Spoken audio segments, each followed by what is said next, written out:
Hey, and welcome to Dirty Lazy Girl, a podcast that offers realistic girlfriend support and problem solving for imperfect people.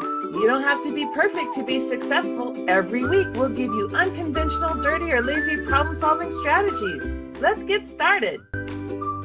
Welcome to the Dirty Lazy Girl podcast. Today's challenge is how to respond to keto bullies. Stephanie, we have the perfect example of how to respond to a bully with Al Roker, you know, the Today Show anchor. You know him, right? He's my buddy. Me and Al cooked together, you know. You guys did. And I didn't know this. I think you told me he follows a keto diet, right? He sure does. Yeah. And that's how he keeps his weight, off. But what happened was Jillian Michaels, she's the hardcore trainer for The Biggest Loser. And she went on these interviews and started bashing keto. I mean, this is one of her quotes. It's a bad plan and that she can't understand why anyone would want to do it. I know, bully. So Al Roker responded on his Twitter, and this is his response. He said, "So at Jillian Michaels says keto is a bad idea. This from a woman who promoted on-camera bullying, deprivation, manipulation, and more weekly in the name of weight loss. Now those sound like bad ideas." Wow. Wasn't that a great comeback? Out. He did. So first of all, I think it's awesome that Al Roker follows a keto diet. That's very encouraging. And that he feels bullied too. I think if you're on this keto diet, Al Roker, you, me, whoever, eventually someone's going to say insensitive, mean, nasty comments. It's just going to happen. If it hasn't happened yet, just wait, it will. So I'm excited to talk about how to respond, to bullies. Al did it in a pretty direct way, but there might be other ways we could do it too. Well, Tamara, I'm not alone. I mean, we've all experienced this. I think most people have, the keto police or the mean bullies criticizing us. I remember a story, early in my journey where I had a coworker at a meeting actually ridicule me at breakfast because I wasn't eating toast. So she told me that I was going to die of rickets and malnutrition, which makes no sense, by the way, for not eating toast. And she did this not just to me, but in front of a whole group of my colleagues. And Tamara, here's the thing. I just started trying to eat low carb and trying to cut back on sugars and refined white flour. And I just felt so embarrassed, first of all, that she was targeting me, and I felt angry. I was mortified because I didn't really feel that was an appropriate topic for a work meeting to discuss what I was eating for breakfast. I just felt like public criticism in general about our weight and what we're eating, I feel like it's very inappropriate. And these keto bullies, so to speak, I think they're also usually inaccurate, is kind of my observation. Yeah. But here's the saddest part, Tamara. I mean, when this happened, I froze. I completely froze. I was not like Al Roker on my Twitter account, responding with cool, little zippy, like you shared. I just froze. I didn't respond, and I just sat there and took it, and I'm still upset. Yeah. And that's why we're doing this topic. That way you'll have some ideas of ways to respond or some wording to use. So today in our dealing with keto bullies, we're going to identify 6 types of keto bullies because there's all different types and strategies to deal with each one. But first, a quick break.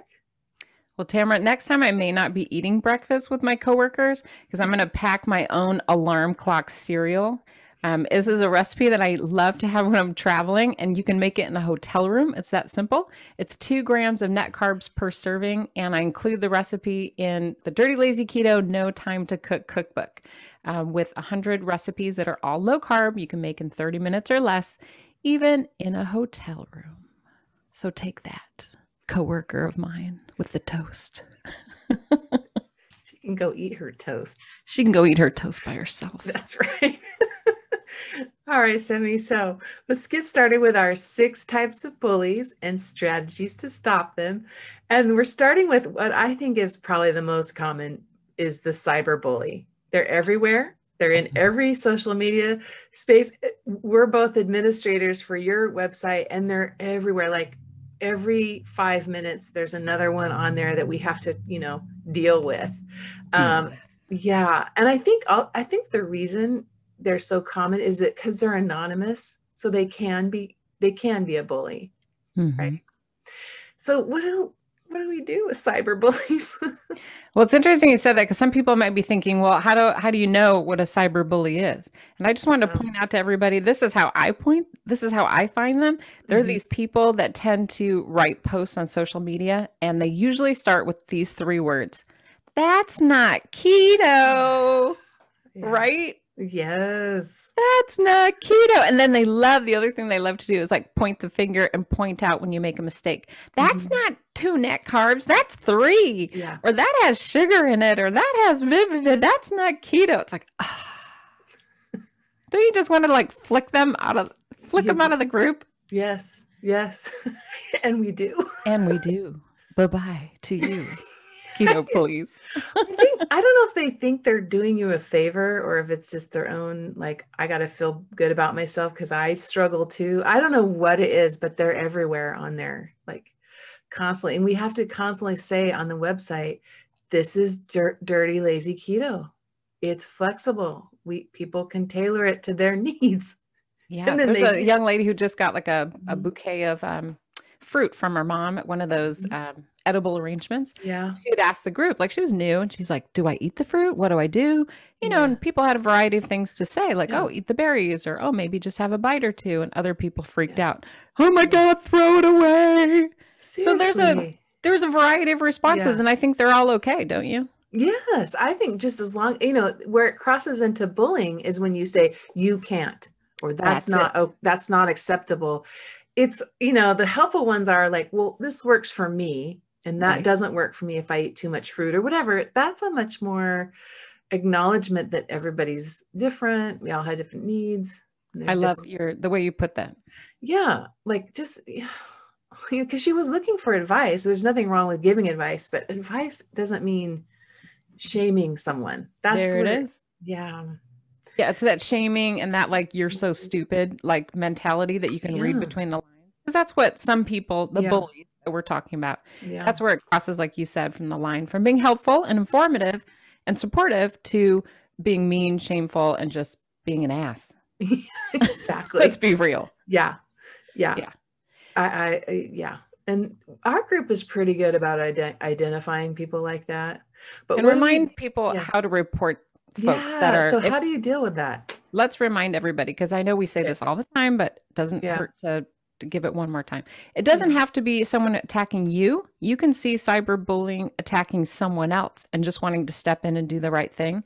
And it's anonymous. You just click the 3 little dots adjacent to the post, and there'll be some options there, and just go ahead and follow those options. It's anonymous. It goes immediately to the admin team of the Dirty Lazy Keto Facebook support group.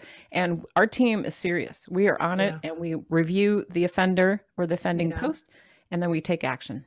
Yeah. And in fact, when administrators first come on, they're very hesitant, and you're always like, nope, they're out, like 0 tolerance for this thing, like no second chances, because you are protective of people, because it is hard to deal with that. And what if you didn't want to necessarily report something to the whole group? There is a way on Facebook or on social media, all social media, there is a way you can block people just from your own feed. So that's another option if you didn't want to like escalate it to the admin team. Yeah. But seems kind of like you're nanny. Yeah. Right? Yeah. And I've done that before. I don't want to unfriend them but I just make it so that I don't see their posts anymore. And then magically you don't have to worry about it. Well, I think the whole point of number 1, talking about cyber bullies, is that you can be empowered to take action. Don't just sit there and take it and whine and complain. Take action, do something about it, and then it'll go away. Yeah. And I think for me, if I'm going to be direct, like Al Rokery about it and just call them out, online spaces is where I'm most comfortable doing that. I think because it's not face to face. So I will say something directly. This is not a strict keto forum. This is Dirty Lazy Keto. So you need to stop, right? Or whatever it is. Although if you do that, my advice is that you're not going to get them to see the errors of their ways. That's the one thing that you have to just get out of your head. That you're not going to change them. They're still going to be a bully. That's right. But that doesn't mean you can't confront them, because sometimes you need to build up your confidence, and, you know, you need to stand up for yourself. And that's a really good exercise. So do it. Go ahead and tell them, you know, I don't tolerate that, or we don't tolerate that here, but just don't expect them to change. Yeah. Just do it because you need it for your own, you know, personal standing up for yourself. And I love your advice too about this could be a space where you could practice being confident and standing up for yourself in a place that's supportive. Yeah. That's really good advice. Yeah. Yeah. Exactly. That's okay. We're the Dirty Lazy Girl podcast. Tamara has spoken. Write that down, people. I'm going to listen to that advice. I like that. Yeah. Well, in general, though, I'm not that confrontational. We'll do, like you said, we try on social media first and be polite and professional about it. You don't have to be a bully yourself, but just say, this is this type of group and we actually support that here. Maybe they didn't know, because it does get confusing. I'm in so many groups that even though, you know, I started one and I feel like the boss of one of them, I have been known to go in another group by accident and like start popping off. And then, oh, whoops, this is a budget keto group. This is not Dirty Lazy Keto. I'm so embarrassed. And I've gone on and said that, like, I'm so sorry. I thought this was a different group. Yeah. We all make mistakes. Yeah. Yeah. So you could do it in a way, and that's like not stooping to their level. Right. Yeah. Just being polite, but strong. Okay. Who's our second type of bully? We've had cyber bullies, but this is a whole different one. Our number two. Well, number two, we want to talk about the healthcare provider bully. Yeah. It could be a doctor, a dietitian, a personal trainer, all those like pesky healthcare provider folks that might feel empowered because they have like a title or a role that they can tell you that keto is bad. Yeah. And it's hard to argue with that group. In fact, I don't recommend you try to argue with them. You're not going to win. They'll say, oh no, there's, you know, scientific proof this doesn't work or whatever. It's not an argument you can win. So I say, don't waste your time with healthcare providers or trainers or whatever. And so I say just, and then go do your own way. I mean, especially if it's a doctor you only see once a year. And if it's a trainer or a doctor you see a lot, I would say, try if you can to find a new provider. Find a new provider, or don't argue with them and just do your own thing, you know, that's working for you. That would be my advice for that one. What about you, Steph? Well, I appreciate that you said that's your advice, because you also shared you don't like confrontation. No. So that can be your strategy if that works for you. In my experience, I've had people on my medical team where I didn't have that option of walking away from them or ignoring them because they needed to be still part of my treatment plan for whatever reason. And in those instances, for me, what worked was to acknowledge that doctors don't know everything. They, in fact, get about a semester of nutrition total in all of their medical school training. And I also feel like some of my doctors might be older, so their information or training could be out of date. So that being said, you know, I think about how doctors used to tell women to smoke during pregnancy. That wasn't too long ago. So maybe they don't know everything, and maybe I might need to bring some compassion and some education to my next appointment, and even acknowledge that some of my doctors that I work with or that I talk to are overweight themselves. So there's a lot of things going on with doctors and nutritionists and dietitians and trainers, maybe not trainers, but I think that for us to just assume that they're all like anti-keto just because they're not educated, it could be an opportunity.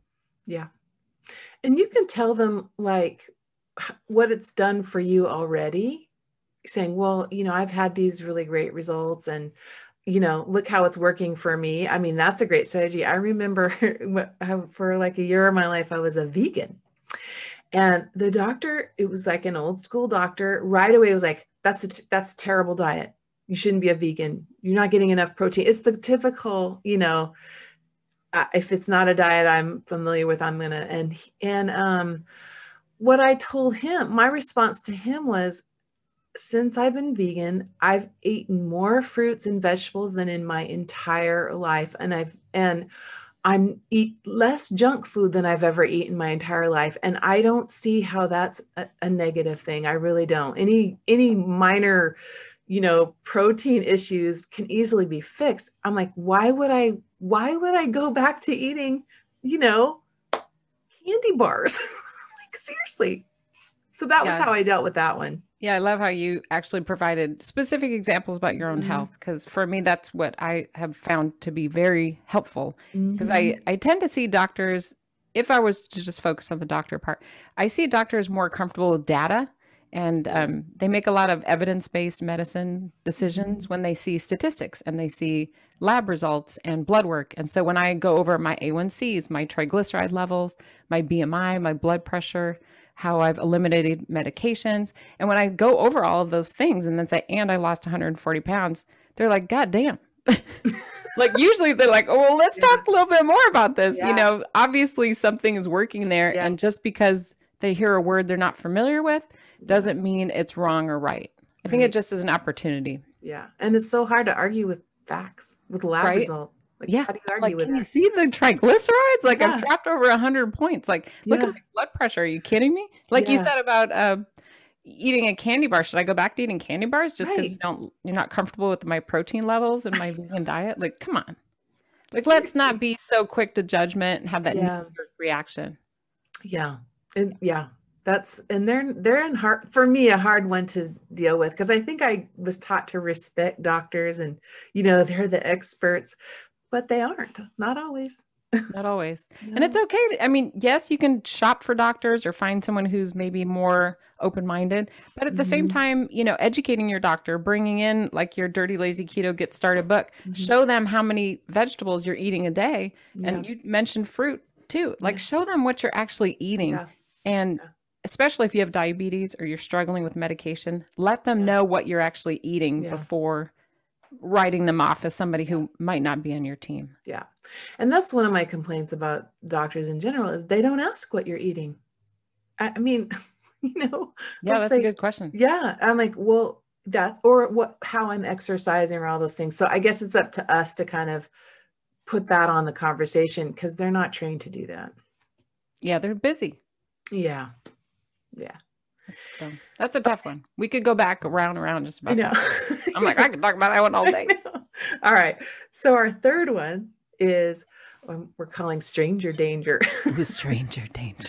You'd think that random strangers would keep their nose out of your business and what you eat, but no. Random friggin' people will come up to you and say, why are you eating that? Or why are you on a keto diet? You know, that doesn't work. Like, seriously, have you had that? Well, I always laugh because I say, where were these people when I was eating Pop-Tarts for breakfast? Like, were they concerned back then? Did they intervene at the grocery store when I had Captain Crunch in the cart? But now they're concerned that they see heavy whipping cream? Like, which one are we more concerned with here? Yeah, it's insane. I feel like the easiest way to deal with the random stranger, and the way you can easily, is just walk away. Why do you have to respond? They're a total stranger. They had no business talking to you anyway. Exactly. Like, you know, like, thanks for the advice. Bye. Yeah, I'm with you on this one, Tamara. I'd be like, that's very nice. Yeah. I don't know these people. You don't have to prove your point to everyone, right? You don't need to argue with total weirdos. You can just walk away. Yeah. Save that for the next one, which is our, you know, people who are closer, like family or friends. But the random stranger, honestly, you don't have an ongoing relationship. You do not. I say don't even bother. I'm with you, Tamara. Yeah. And it still bothers you though sometimes. Like, even a random stranger, it takes you back. It's like, wait, people are weird. Defend myself? I say walk away. I'm with you. There's no need to get in a fight at Safeway. Seriously. You have better things to do with your day. So you said you should save your energy for number 4? Yeah. So this is the family bully, or people close to you, you know, cousins, Aunt Lulu, you know, whoever who's in your life, like, for long term. This one's harder. Oh, I'm excited to hear that you're going to challenge them though. Yeah. Yeah. Like, tell me more, Tamara. Well, you can't, because before you didn't want to challenge the doctor, but now you're all fired up. So tell me more about this. Yeah. The thing with the family is that you can't walk away. You can't humor them like the doctor. Like, I only see the doctor once a year. So, okay. But family, you can't. So you have to address it, I think. And there's different ways. I mean, you know, you can get in a big fight about it or get really upset. But I say you want to try to keep emotion out if you can. Will this work for you? So this is what you're It's doing? hard, Okay. but I feel like it's the best way, because when I get all emotional, I'm like, well, you should talk. I saw you eat, 3 whatever bags of chips. Like, and then it just gets back. Well, I saw, it gets in this, like, I'm better than you, you're better than me. And I don't want to do that. Like, that never gets you anywhere. So I feel like, especially people really close to you, one way you could do it is to just, offer up a challenge, or, say, well, if it doesn't work, then after 3 months, then come back to me and talk to me about, maybe an alternative diet, but it's working for me right now. In fact, why don't we just see who's losing the most weight in the next 3 months, or something, like throw down a challenge, or throw down a way to make Don't them. be messing with Tamara with the challenge, I people. know. I'm See, warning that's you. my, Tamara is so competitive, she will get you. I know. And it will totally motivate me to do really well on my diet, because I'm going to prove to them how well it works. Like, it's about, I guess it's back to the proof is in the pudding, and say, well, if it's such a bad diet, then why is it working? And here, I'll show you. I mean, that's the one way to deal with it. There are many, and obviously it depends on your relationship with the person. Well, whatever Sometimes, works for you, Tamara. yeah. Yeah. We're just kind of sharing what's working for us. I am not as brave as you. I'm going to just throw that out there. I would never in my life talk about my eating or diet with a family or Oh, a family member, an in-law. I don't. For me, it's off yeah. topic because it's such a sensitive issue for me. Yeah. How much I weigh, what size I am, my struggles with eating. For me, it's off limits completely. I don't want any of those people in my space. Even I don't. Yeah. I don't. I don't want them in my space. So Yeah. if they're going to start bullying me or coming down that road, Mm-hmm. for me, I would completely stop the conversation and I would say, it sounds like you've got some issues about food. I'm going to turn it back around them. Yeah. Yeah. Yeah. It's not about whether keto or low carb or whatever I'm doing is right or wrong. Yeah. I would say to my family or friend, I'm more curious why you feel the need to tell me Yeah. what to do. Like, Yeah. can we talk about that? Yeah. Like, why is it important to you for me to follow your advice? Or Yeah. I would just start talking about what, like, for example, I'm thinking about like a lot. This is probably the most common problem I've had at like social events, parties. Someone will come out with a cake or some kind of dessert. Oh, well, so-and-so made this. It's grandma's this. It's special. It's the birthday. You deserve this. You deserve that. You have to have it. I'm like, no, thanks. And then the keto police comes out. You have to have it. What's wrong with you? Sugar's normal. You should be able to have a piece of cake when you want to. And then they start going off and I go, wow, what's this really about? Yeah. Do you feel weird about having cake? And I just turn it all back on them. And I try to be empathetic, not confrontational or angry. I just say, what is this really about? Why do you care if I eat cake? Yeah. Do you feel weird about having cake? Yeah. That's a good strategy. This works for me. For anything, not just food. Like, they say something insensitive and why are you at this job? You can say, wow, why is it so concerning to you what my work is? Well, it's a good strategy. I'm being like sassy right now, like I'm angry, but I'm really not. Like I honestly do feel like most of the time when a loved one starts attacking me in a keto bully way about why I'm not eating something, it usually is honestly about their feeling guilty about eating the cake or feeling weird about whatever lifestyle they're choosing. And they just want company. Yeah. You know? They do. Yes, I don't think they're really criticizing me or caring. I don't really think anyone cares what I do. But I do think that keto bully from a family or a good friend, when that happens, it's because they want me to eat popcorn with them at the movie theater. They want me to have the Slurpee and share it or go get milkshakes after work. That's what they want. It's not about me. No. I think with all of these different bullies, that's a really great mindset to have in mind, is that they're doing it because of their own issues and it isn't about me. But it's so easy to think it's about you. Like you feel attacked, you feel like, you're doing something wrong. And it's like, no, it's their That's just my strategy for that one. Yeah. Yeah. And it's funny. My family, they aren't direct about what they say. So they won't come up and say, oh, why are you doing this stupid diet? They're the fifth one. Oh, this is the most challenging number. This one's the hardest. This is the passive aggressive bully. So they don't directly say anything like you can't eat that or why are you doing this? It's backhanded, or the comments like, oh, So you're on another diet? You know, never doesn't on the surface is not a judgment, but you know damn well it's a judgment. Like You can you're hear a failure at all your diets. handedly. Yes. Those are tough. What do you do with that one? Well, here's the thing, Tamara, when those comments were made to me in the beginning, probably my journey, I panicked. I'm going to just be honest. Mm-hmm. Those were the hardest. They were the worst. And I felt terrible inside. I did not know what to do. And truthfully, I wanted to agree with them sometimes, especially when they would say stuff like, oh, you've been so good. You deserve a break. Mm-hmm. I'd be like, yeah, I do. Right? Or they'd say, oh, you look so skinny, or oh, you look just fine. You can stop now. And I'd be like, really? I can stop now? Because I want to stop now, right? You know what I mean? Or, oh, you worked so hard, you deserve a night off. I wanted to agree with them. So that is a really confusing backhanded compliment where, you know, I didn't know what to do and my confidence wasn't there yet. So this one's tricky. It's really hard. I haven't mastered it, but I know that knowing myself, I'm a kind of a people pleaser, and passive aggressive people like to prey on people like me because they know I'm not going to confront them. And if I do, they'll just deny it. Like, I didn't say anything. I didn't judge you. I just asked what your latest diet was, you know, like, so, and I don't have the best way to deal with it, but one strategy I have used is the sort of kill them with kindness, you know, like, okay. Like, what do you do with that? It's almost a passive aggressive response back. Oh, just, you're sneaky. Yeah. Thank you for being concerned about my health. You're such a good friend for looking out for me. So I know you're going to be so supportive on this diet that I'm on right now. Yeah. Because you're such a good friend.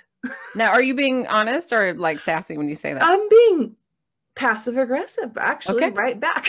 Like you are, because it sounded really good and convincing. Yeah. But it's, you know, one of those on the surface, I'm having you know, you're such a nice person, basically telling them how I want them to treat me.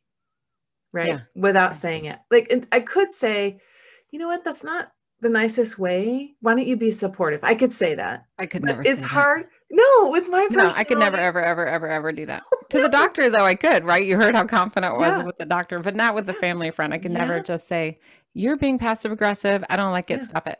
Yeah. No. It's hurting me. No.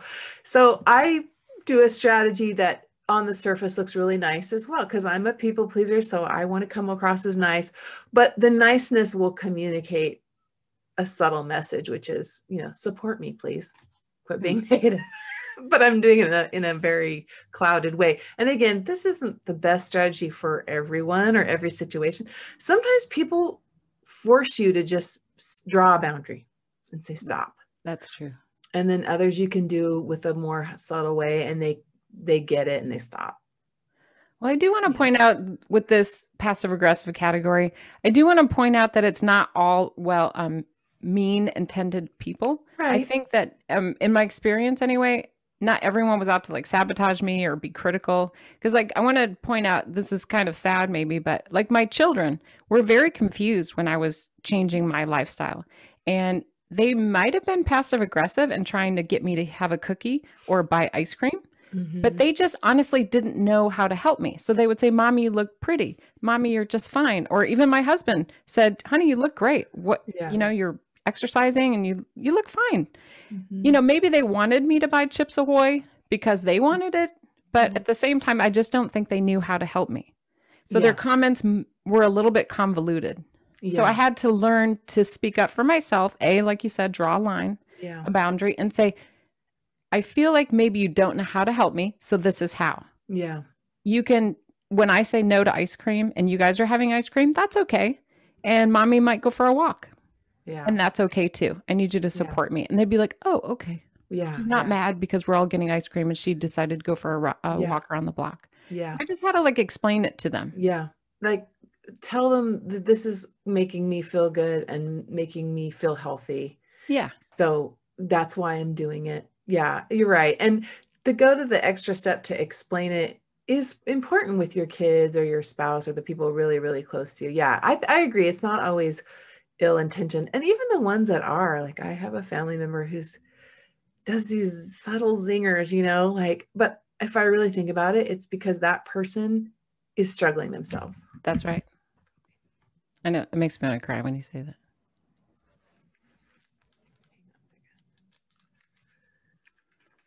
I had a headphone. Oh, I was all about to cry. I thought you were going for the ugly cry and took the headphones off. I mean, this topic is just emotionally rich for me because I just have a whole childhood, a whole life of people who have made comments and not made comments and tried to be supportive but not be supportive. Yeah. So I just want to acknowledge to our listeners that we're, you know, the keto bully on the internet, that's one thing, but when it's your mom or your husband or your sister, I mean, this is very difficult stuff. And not to get woo-woo, but for me, it touches some deeper issues, like, you know, being a bigger kid and being bullied for being heavy. Yeah. Or, you know, those come out when you start talking about keto police. It's actually deeper than that underneath. That's why I think it's like, it feels almost, you react so strongly when they say something, even a stranger, like, because I think for me, it's tapping into some of those deeper, you know, feeling bullied other times in my life. So. And that's interesting you say that because that's our number 6. Yeah. Bully within, because all of these things can trigger that voice that we have inside of us where we start criticizing ourselves. Yeah. And, you know, starting to second guess our own decisions. Like, oh, well, keto doesn't work for me. Really? How can cutting out sugar be bad? Come on, keto bully inside of my heart. Come on. You know what I mean? Yeah, like, I think we convince ourselves and say dumb stuff to ourselves. Like, oh, I'm just fine. I don't, you know, I'm totally fine being 100 pounds overweight. No, you're not. Yeah. Like that conversation, we need to fight with ourselves sometimes. Yeah. I think I'm my own worst bully, to be honest with you. I mean, yes, there's these outside people, but the one in me is the one that's constant, like every day. So that's the one I think I need to really work on. And some of the stuff I've been doing, and this is, you know, off to my woo-woo self. Bring it, girl. Bring it. Bring the woo-woo. This is what we're here to help. I mean, what's working for you? I have to say that the criticisms aren't me. It's a separate, like I'm not my thoughts, all these negative thoughts. So I have to first tell myself that. And one way that helps me do that is just to name my inner critic. I call my kitty. I said that in a past episode because cats are just jerks. So your inner girl is called Kitty. Yeah. My inner me girl. Yes. And just naming her is just a way of separating that I am not the negative thoughts. It's that inner bully. So I just give it a name. And then, you know, don't judge myself. Like, you know, if I have a thought, I say, okay, this is a negative thought, you know, but it's not actually who I am. And just be gentle with myself and don't beat myself up for having the thought. Just say, okay, these thoughts come up. There's that negative thought again. And then just keep, you know, acknowledging that it is an inner critic, rather than, because then if you don't, you'll keep thinking it's really you. You know what I'm saying? I do. And start believing it. Yeah. I mean, this is complicated stuff. We're trying to you know, have fun with the conversation, but also recognize that, you know, the stuff is really deep and it touches a lot of different areas. As I was losing weight, Tamara, I felt really confused about where I belonged kind of in the world. And my inner critic kept trying to pull me back. Like, oh no, you want to go eat, you know, popcorn and watch the movies every Friday night with your friend and then go to ice cream after. No, that's not what I wanted. And then my other person inside was like telling me to go to the gym, but I didn't know what to do at the gym because I'd never been to the gym and I'd never exercised on equipment. And just to be very transparent, I remember when I first joined the gym and felt horrible and weird and awkward and uncomfortable. It was about a month after I had been there and I finally got around to bringing glasses so I could read the instructions on the equipment. And I realized I was doing one of the machines backwards. I was sitting backwards, facing front instead of backwards on the machine. Tamara, I was horrified. I was so embarrassed. And I thought everyone has been laughing at me about that heavy girl who is still overweight, but trying to exercise and doing it all wrong. But it's not funny. It's just funny because it's hilarious. That's why I wanted to tell the story. So I did the same thing. I was backwards in the machine for a damn month. Guess what? Not one person noticed in the gym. No. Nobody cared that I finally turned around. No one had ever been looking at me. And that's I think part of the journey I had to experience is that no one cares. Yeah. You are your own bully. Yeah. You're the one making things hard for yourself. No one really cares. It's all about them. People are selfish. Yeah. And if they act like they're caring, it's only because they're wrestling with their own demons. Their own deal. No one really cares. Yeah. Because they feel they've done that, used the equipment wrong, and they feel insecure about it. So it's easy to just point, oh, look at that, but they don't. That's the inner bully thing that that was my aha moment, is that no one is watching me and no one cares. Yeah. I was the only one who cared that I was backwards on the equipment. Yeah. And I was the only one who noticed that I was backwards and corrected myself, but no one is looking. No. And so for me, that was my inner bully moment. I had to say, look, I'm in my own head here. Yeah. Yeah. That's a good strategy too. Excellent. Well, I'm curious how our listeners deal with keto bullies. I'm sure you have some great strategies. Tell us your strategy by emailing Stephanie@dirtylazyketo.com or through Facebook or Instagram at dirtylazyketo. Before we get to our final hacks, let's take one last break. Well, listeners, you can tell this is a passionate topic for me. I get really excited about keto bullies. And in fact, in the first book, I reference this, the Dirty Lazy Keto, Get Started Losing Weight While Breaking the Rules. I talk about keto bullies and family and getting the support you need for probably a good third of the book. So it's not just about what to eat and what recipes or foods to pick out, but I do a lot of emotional support in this guide. And I think that you might find it helpful if the keto bully is something that you're struggling with. And as an added bonus, my publisher just let me know that from now until the end of March, anyone who places an order for the audiobook, ebook, or paperback book and shows their receipt, they are going to send them one of the food pyramids. So I think Tamara's referenced this as being one of her favorite keto tools, and they'll mail that to you for free. So that's the Get Started Losing Weight While Breaking All the Rules, available at stores everywhere. You got to get that food pyramid. Mine's on my fridge. It's really helpful, just as a visual reminder, like, what should I be eating? And it just reminds me every time. I'm like, oh, more vegetables. I know. Okay, so we're going to wrap up today's episode by sharing our personal dirty or lazy hack. What's yours, Steph? Well, mine is to feel sorry for them. So every time I see a keto police, a food police, a critic, no matter if it's a family, a friend, someone online, my immediate reaction is I focus on feeling bad for them because I suspect they have low self-esteem. And for me, this really helps. Instead of waging war and, trying to prove who's right and who's wrong, I just come at a place of compassion. That's awesome.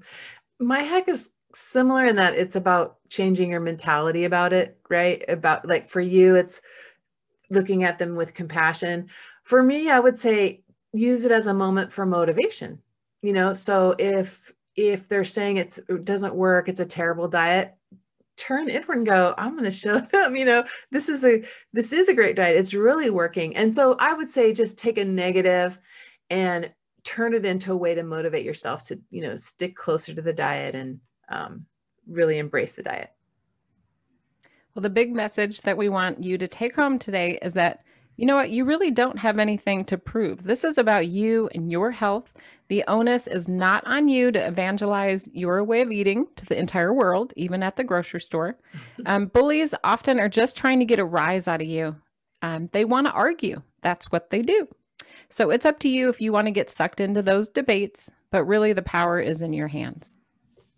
And are you enjoying the Dirty Lazy Girl podcast? Show your support by leaving a review on Apple Podcasts. If you're listening on YouTube, give the episode a thumbs up, leave a comment, and subscribe to the Dirty Lazy Keto channel. And I want to share a wonderful review. Actually, this was a comment written by Terry on YouTube. And Terry shared, this is so cute, Terry. She says, your comments about exercise as punishment really hit home. I can relate to the physical education, the shame, the pain. And now that you mentioned this, I think that has been had a big impact on my thoughts about exercise. Thanks for pointing this out. No more dreading exercise. You are right. Movement is a privilege and a good thing. You ladies rock. Oh, I love that comment. Thank you, Terry. Awesome. Thank you. And we love reading your comments and reviews. And so new for this season 3, if you hear your comment read on the air, Terry, that's you, contact Stephanie and she'll send you a Dirty Lazy Keto swag prize. Awesome. Well, we'll see you next week. Thanks for joining us for another episode of the Dirty Lazy Girl podcast. Be sure to like, comment, and subscribe. Turn on your notifications so you'll never miss a video, and we'll see you next week.